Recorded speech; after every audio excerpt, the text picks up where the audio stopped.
Sometimes it could feel ominous to go, oh, career transition. It's so big. And the way I see it is it's really career translation. You're translating your gifts, your talents, your skills, and your interests. It might be into another industry. It might be another culture. It might be another position. Welcome to the JobQuest Podcast. I'm Ryan Bazinet, and welcome Lois Barth. So good to be here, Ryan. Thank you so much for inviting me, and I'm really excited for today's talk. Really psyched. So am I. So here on the JobQuest Podcast, what we do is we think about the job search like a hero's journey. So the job seeker is a hero. He or she is on their own journey, on their own path to find their career adventure and going through all the obstacles, the ups and downs that any hero is going to face along the way. And along with that, there's helpers. There's people who can help them. And so that's why we're having these conversations with successful job seekers, with recruiters, with career coaches like yourself. So that's the context for our conversation today. I love it. And it's such a great metaphor because I talk a lot about courage. And it takes courage to seek a job, and especially to be really aligned with right livelihood. And it takes something. So it's a beautiful metaphor. Thank you for that. Great. Yeah. So let's jump in. I would like to begin with your own career quest and your own journey. What has been your career journey, and how did you come to be a coach? Yeah, no, that's a great question. Thank you for asking. You know, I kind of feel like paths are sort of like puppies at the pound. They pick you more than you pick them, and that the two paths that came to me very early in life was creative arts and transformational arts. And what I mean by that is personal growth, human development.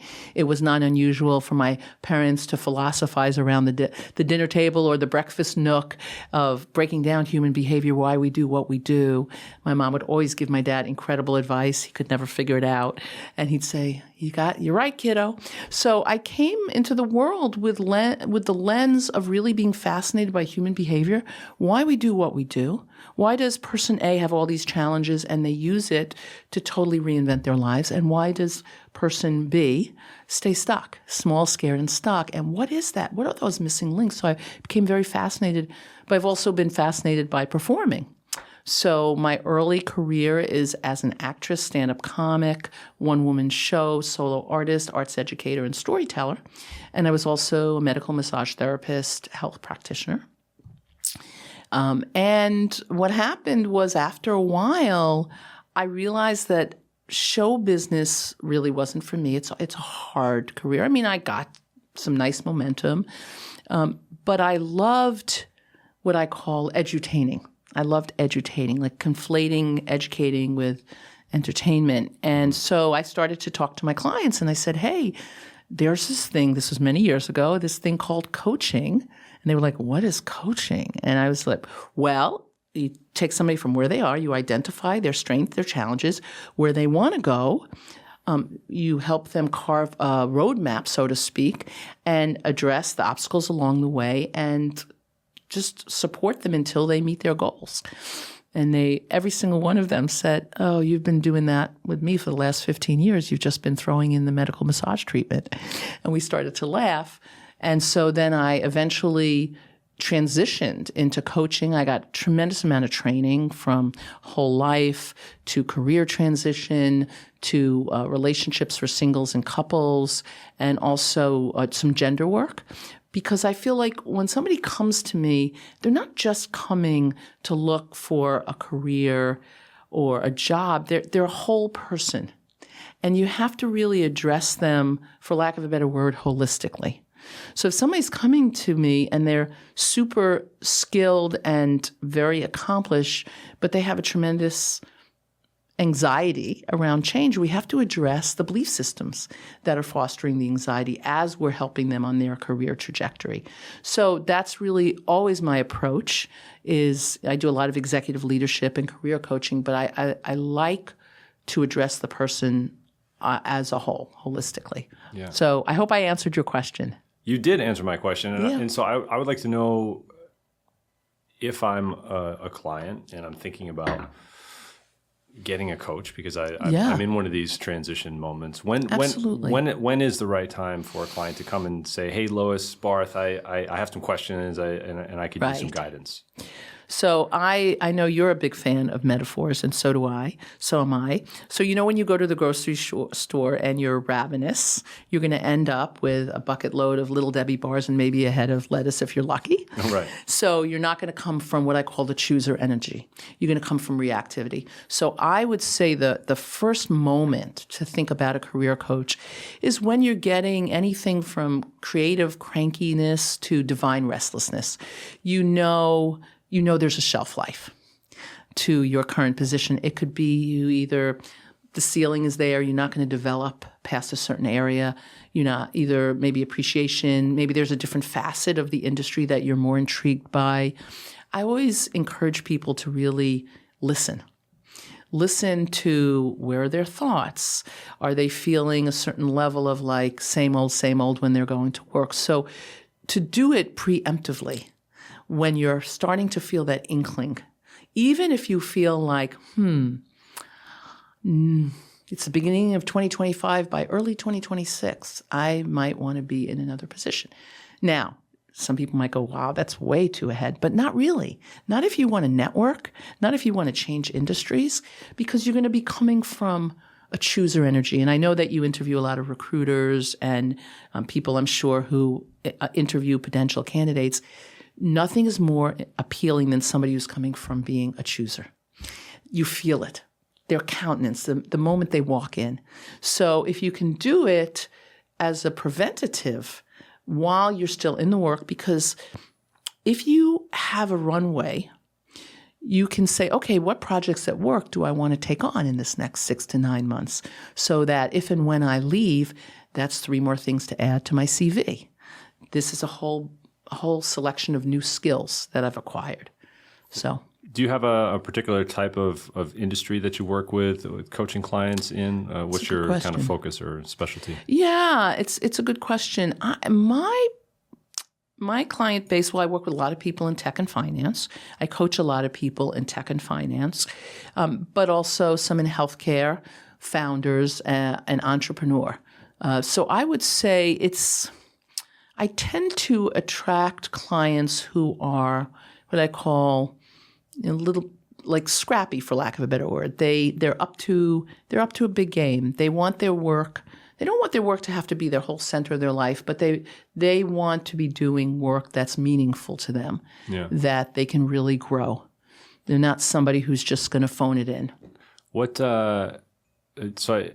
I think of somebody who's coming to work with a coach, I'm thinking of somebody who's an employee and who's looking for another job. But you mentioned working with founders and working with entrepreneurs. So what are they looking for when they come in to talk with a coach? I work with several of my clients who are serial entrepreneurs, and they are always in the what's next mode, right? So even if their business is thriving, they want to scale. And the biggest thing that comes up for them is, how do I up-level my team so I can maybe be just in the BD, business development part, or I can be the name in the face and do high-level vision, but I can move on to my next business that I want to develop? Or how do I scale it so that if and when I choose to sell the business? A lot of it is really about team development. They really know that their wealth is in their team. And the more they can really invest in them as a leader and their team as a leader, everybody wins. Because let's face facts, the 3 things over and over, whether it's Inc. or Fast Company, is really an employee. Are they being treated well? Do they feel appreciated? Are they compensated? And is there career development? So the best investment for founders, entrepreneurs, is developing and investing in yourself and your team. Yeah. But I work with a lot of people in tech and who are on staff as well. Yeah. But it sounds like there's value in working with a coach no matter what stage of your career absolutely you're in. Mid, senior level, absolutely. A coach can see things that you don't see. So I'm going to kind of focus on the tech industry a little bit and software. One of the things I coach a lot on are people who are basically they're introverts by nature. A lot of them are IC, individual contributors, and they're either mid or senior level, and they want to just hunker down and do the work. But the truth is, for them to elevate, they need much greater visibility within the company. Mm-hmm. If they want to be a leader, they need to be seen as a leader. And so I always joke with them, you don't have to be an extrovert if you're an introvert, but just more like your Broadway self, your more heightened energy. Who are you going to, on the executive leadership team, who are you going to forge relationships with? How can you bring more visibility to yourself as a leader, but also your team? That's a very big thing in tech and finance and software. I see people are more internal. The comment I get a lot is, I'd much rather be a CTO than a CEO, because they want to be behind the scenes. Yeah. That's who they are. So that's a big piece of, in addition to leadership development, but also people who are looking for the next position for them. Yeah. So I'm thinking now about something you talk about. And by the way, I have to say I love following your LinkedIn. Thank you. Your posts are super thoughtful. Thank you. They're very personal, but also relevant. And I really appreciate that. Yeah, you're welcome. And I know you also have these Loisisms, these things that you like to talk about, and these themes. And one of them that I'd like to touch on is career translation. And I was thinking about that as you were talking. What is career translation, and how does that relate to this conversation? Well, thank you for mentioning my Loisisms, which stands for lessons, opportunities, insights, and solutions. Say that 3 times fast. And career translation, what I find is when people, like you said, it's a hero's journey. It takes something. You have to be willing to be in a territory of unknown for a while. Yeah. And so sometimes it could feel ominous to go, career transition. It's so big. And the way I see it is it's really career translation. You're translating your gifts, your talents, your skills, and your interests. It might be into another industry. It might be another culture. It might be another position. Somehow when you think of it as translation, well, let me just ask you, Ryan, just hearing the difference between career transition and career translation, how does that immediately land for you? Oh, yeah. It sounds like suddenly I'm in control. A transition sounds like something I have to deal with, whereas translation sounds like, this is something that I'm doing. And I love that. I understand. More active. I feel more active. As opposed to something's being descended upon you. Right. Yeah. Active versus passive, I guess. I have a great story, if you don't mind me sharing, about how I came upon that concept. I was at one of my clients' baby showers. And this is a great example of, she started with me on career translation. And once that got handled, she was like, okay, now I want to meet my life partner. And I was like, cool. And we did relationship coaching, and she met her husband, and she got married. And I was at the actual bridal shower, and I was eating the cake. And most of those cakes that look gorgeous taste like cardboard with calories. But this cake was delicious. I said, wow, this cake is amazing. It looks beautiful and tastes amazing. This woman next to me said, oh, thanks, I baked it. I was like, really? And she said, yeah, I bake milestone occasion cakes. And I said, what was your background? She said, I was a nuclear physicist. Whoa. And I was like, whoa. I said, that is totally different. You totally shifted gears. And she said, no, they're both chemistry.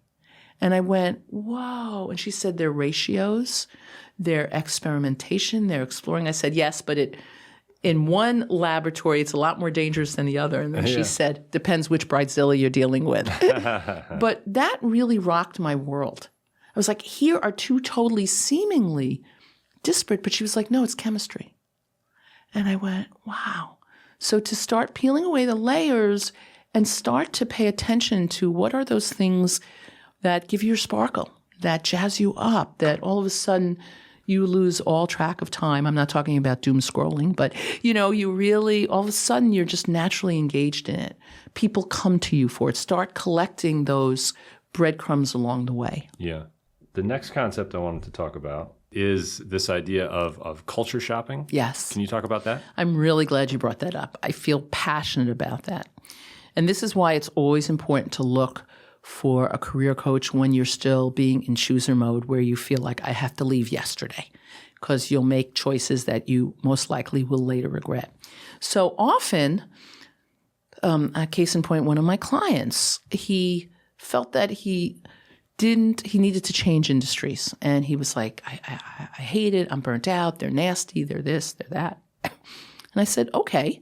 And I said, well, tell me what you really like to do. And we went through, obviously it's a whole process I take through. And I said, it's interesting because it's very similar to what you're already doing. And I said, and all the things that you said you hated was really about the culture and not about your actual responsibilities. And he went, oh my gosh, you're right. And I said, why don't you go culture shopping versus career shopping? And he said, how do I do that? And in my book, I outline, it's sort of a continuum of like wholesome, a scrappy culture, all highly competitive, all the way to toxic, which you want to avoid like the plague. And I said, let's talk about what some of your core values are. How have you felt appreciated in your life, even if you haven't felt that way professionally? How do you feel appreciated personally? What are your core values? What are skills that you really want to develop? And when you go, and I said to him, before you start applying for jobs, why don't you just have some informational interviews with their competitors, or people in the industry, your wish list. Mm-hmm. So he put together a wish list of his top 3, and he got an offer at the top, his number 1 choice. Wow. And he came to me, and I think it's really important. He came a little like, I'm not sure I'm going to take it. I said, why? It's your number 1 choice. He said, well, it's a lateral position, and I only got like a 15% pay raise. I said, but how did you feel in the interview? He said, and I had him ask very pointed questions because he could be a chooser.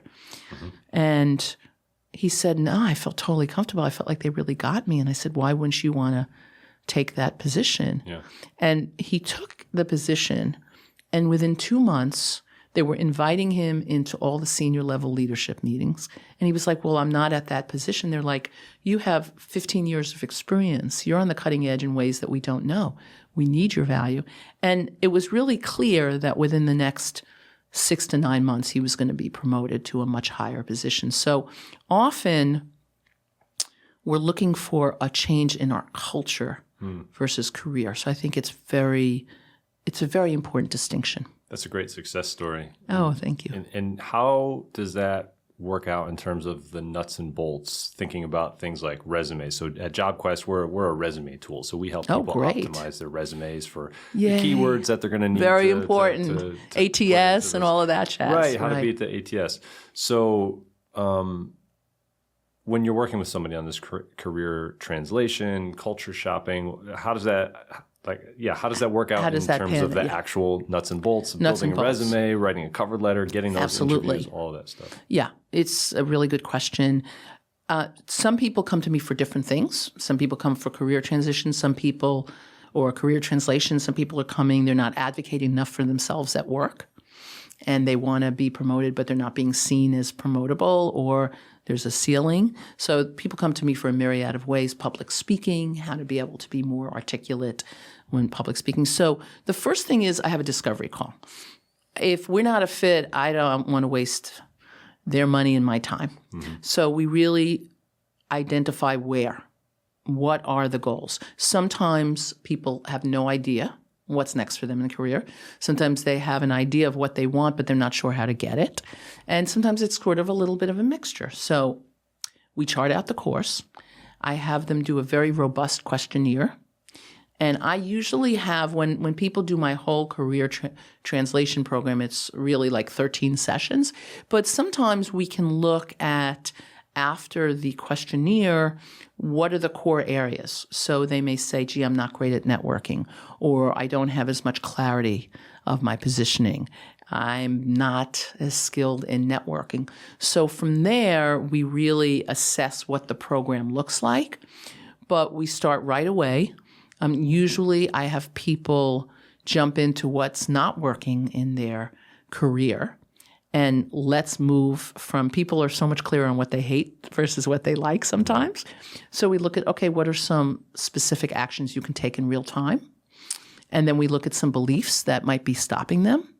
We also, a big piece of the curriculum is having informational meetings to find out, is that industry even a good one for you? So I make certain suggestions how to reach out on LinkedIn.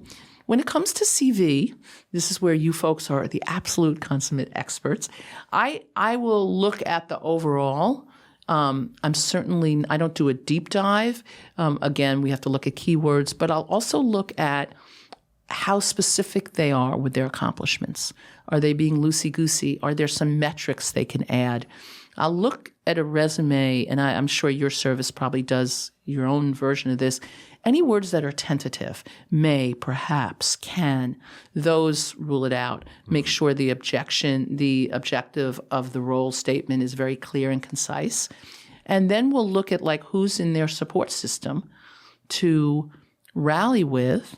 How are they using LinkedIn and, of course, networking? And the big thing is structure.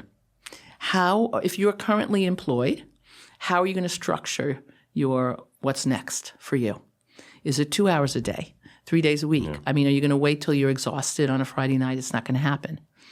We look at how can you set yourself up powerfully for that next step. How many, more tactical, how many coffee dates do you need? And how can you network with people even if you don't think they're in the industry? Somebody know, 6 degrees of separation. Right. How do you start tapping back into your network? I find that people really do want to help. You just have to help them to help you. Be specific what you're looking for. So, I gave you a whole big bucket of the type of trajectory we take, but that's what I do a lot in my career coaching. So you mentioned networking. What kind of tips and strategies do you have for job seekers? I know for most people, it's not an easy thing. It can feel very Absolutely. artificial. It can feel very forced. It's like, I know I need to do this, but how do I begin? How do I reach out to somebody? They know I'm looking for a job. What kind of strategies do you offer people? Yeah, it's a great question. One of my Loisisms is move from criticism to curiosity. So it's very easy when we're doing something that's really uncomfortable for it to be awkward and uncomfortable and just allow for a learning curve. So be gentle on yourself. I think go slow to go fast. Set some really reasonable goals for yourself. I think it's a lot easier to go to people who you already have a relationship, like, and trust. But I think it's important to be specific what you're looking for. And even if you are at a juncture where you can't be specific, you can just give them 3 or 4 skills that you are really good at, that you want to develop more. So sometimes people, let's say you want to transition to project management. Somebody is in a firm that has project managers. Hey, I'm fascinated by project management. I may think about transitioning to it. I'd love to have an informational call. People love to feel like they're an expert and to be heard and that they have an expertise that's valuable. Yeah. I think an overall, to me, I was actually talking about this today with a CFO that I coach, and we talked about how easy the social piece is really easy for them, but then transitioning it back to business. And I said, if you create a rapport with somebody on a personal level, that's golden. So I think rather than make it about work right away, and of course it's germane to the situation, but I think just being naturally interested in people. So there's different types of networking. I think networking being specific, the type of associations you're networking or the type of events. I think just being really interested in the person is 9/10 of it. If there's a shared common, they start talking rather than, where are you from or what do you do? Those are okay questions, but I think you can ask really intriguing questions, which is, what part of this association piques your interest? Or have you been a member of the association? Just something. If they're wearing, I'm all about compliments. So if they're wearing a really cool tie, oh my God, I love that tie. Where did you get it? Oh yeah, I went to Italy. Oh my God, did you gelato your way through? Just finding ways to just create kind of a spirit of simpatico. And I know that not everybody is extroverted, but I think finding common ways of just connecting. And I think being interested versus feeling like you have to be interesting. So finding questions to ask people about, it could be a myriad of things. It could be about the event. It could be, what are some of your favorite hobbies, And when it comes to LinkedIn, I mean, you gave me a great opening. You said, I've been watching. It was really, because most of the time on LinkedIn, we get a lot of spam. Yeah. And you said, I've been tracking your posts, and you cited the specific post. You gave a great example. Yeah. Okay. And this is what we're up to. I think you'd be a great guest. Are you interested? If you said the whole, I do a podcast on rah, rah, rah. So. Yeah. Well, right. And I was talking about you, right? And so that's an important thing, is talk about the other person. Everybody likes to hear about themselves, right? Makes me sound like an egomaniac, but you know what I'm saying. But no, we all do, you were though. curious. Right. Yeah. You could have said, I do a podcast that da-da-da-da-da-da-da-da if you want. And I might still reach out, but it wasn't as much as like, hey, I really enjoyed your post about. That's another one. Be specific. Yeah. I got, we all get these marketing emails, and I have a couple of websites, and I have a band, and I have a record label. Very and cool. I have a bunch of things going on. And so I'm always getting these emails of, hey, do you want to improve your marketing, improve your outreach, whatever? And you just ignore them. But I remember one that I got that actually had screenshots of one of my YouTube pages with, this is how you can optimize your thumbnails, and you're not getting the reach that you could if you did your thumbnails this way. But it was specific, and there was some research that had gone into actual one of my sites. It wasn't just automated, anonymous. So that one I actually thought about for a minute and said, oh, this is interesting. Did you end up circling back to them? I didn't, but you didn't, but it's in the back of your head. Yeah, and I may at some point, right? Yeah, exactly. Oh, I think the other thing about networking that do we have another minute on that? Because thoughtful comments on LinkedIn. So I had met this woman who headed up a boutique training company years ago, and met her at a conference, lost touch with her, and I saw that she had her son, bring your son to work day. And there's nothing wrong with this. But the comments were like, you look so beautiful. Oh, what a handsome son. And I'm like, who cares? And so I sent a message. I said, what a powerful message for the next generation of young men, that they can have, that they have a mom that is both an equal nurturer and powerhouse at the same time. Thank you for sending that message to other, female professionals and young men entering the workplace. And she wrote, thank you so much. And I meant it. It wasn't disingenuous. So LinkedIn's amazing. It's a treasure chest, like write thoughtful comments that are going to pique people's curiosity. And she took a meeting with me the very next week. Yeah. She didn't. And then when we met, she went, oh, yes, I remember your conference years ago. And we worked together. Yeah. So I believe it. And especially the more human you can be, I think now is a super skill. And I just think that's one thing about your LinkedIn posts that I appreciate is I could tell they're coming from you. They're personal. There's no way ChatGPT could have written them. No. I read recently, there was a study done on LinkedIn that said since ChatGPT launched in 2022, the amount of content on LinkedIn has doubled. And the length of long-form content has more than doubled as well. So it's like not only is the content written by robots, it's twice as long written by robots, which is like wonderful. Who wants exactly. to do that? So I think, to your point, if you can be personal and if you can see something like real in somebody else and notice it makes and a let huge them difference. Know, then you actually can make a human connection even in this impersonal social media world. Absolutely. Yeah, people notice when... It's the know, like, and trust factor. People notice when you've taken the extra time. Yeah. Another great tool is reposting. And you can bring it back to something that is germane in your own life. You could just repost, and that's great too. Mm-hmm. I'm always grateful when people repost my content, but you can add a thoughtful response of why this post resonated so much for you. Yeah. People appreciate that. I think we have time for one. Can we do 2 quick ones? Sure. Because we didn't talk yet about your own challenges. So I'd like to hear about what have been some of the big challenges that you have faced in your career, or maybe that you continue to face. Yeah, that's really a great question. Many journals have been filled with that question. I think the biggest thing is I love my work. I'm passionate. I love doing my work a lot more than getting work. So it's always a dance around marketing. Mm-hmm. And I always have to find ways, and I really appreciate what you're saying about LinkedIn. I always have to find a way to make marketing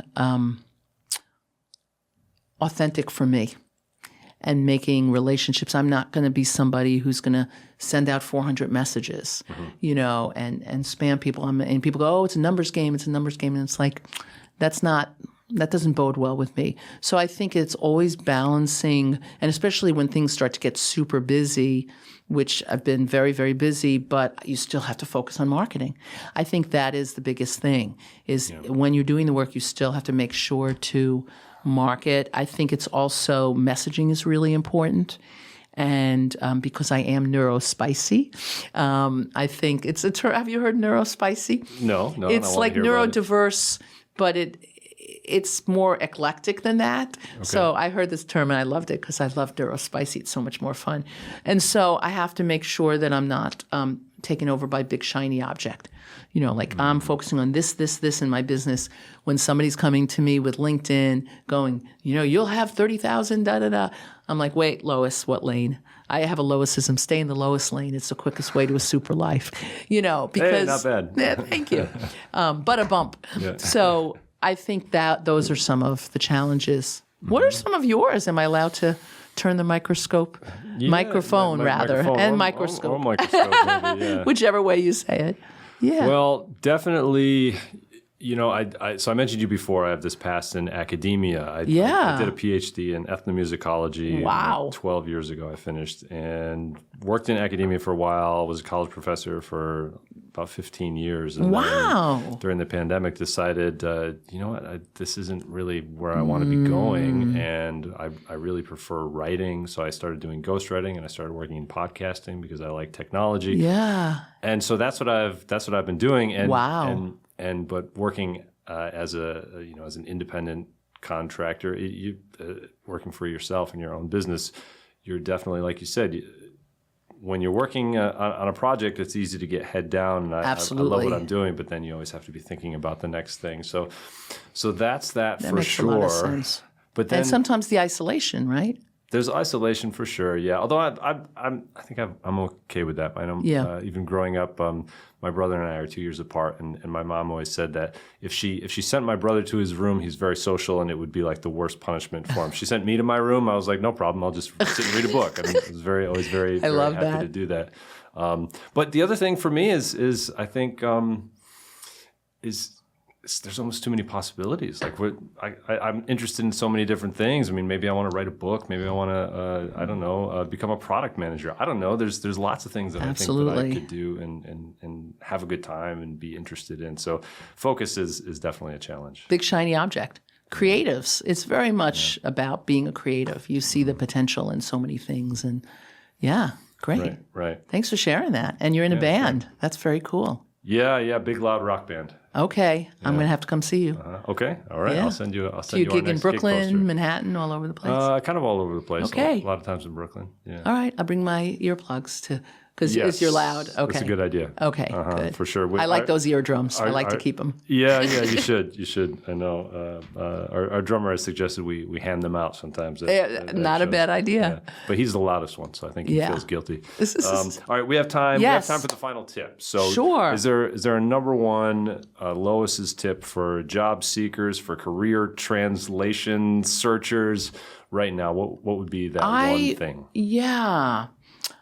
I think start early. Mm-hmm. Don't wait till you're feeling, oh my gosh, I got to get out. And I would say go slow to go fast. Don't overwhelm yourself. If it feels, some of us have velvet handcuffs or burlap handcuffs, and if it feels daunting, I would say just be consistent. Consistent. It could be, I'm going to start doing 4 coffee dates a month. I'm going to start doing some research on this industry.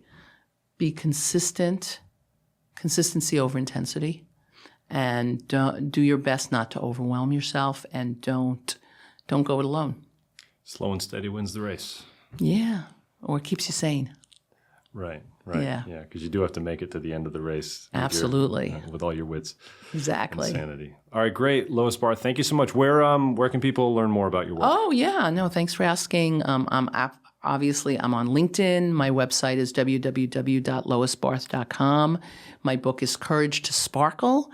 I'm a little bling bling today, little bling bling light.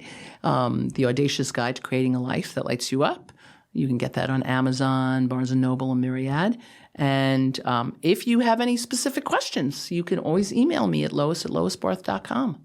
Fantastic. I'd love to hear from you. Thank you so much. This was such a wonderful opportunity. Yeah, thank you, Lois. Yeah, take care. Okay. Bye-bye.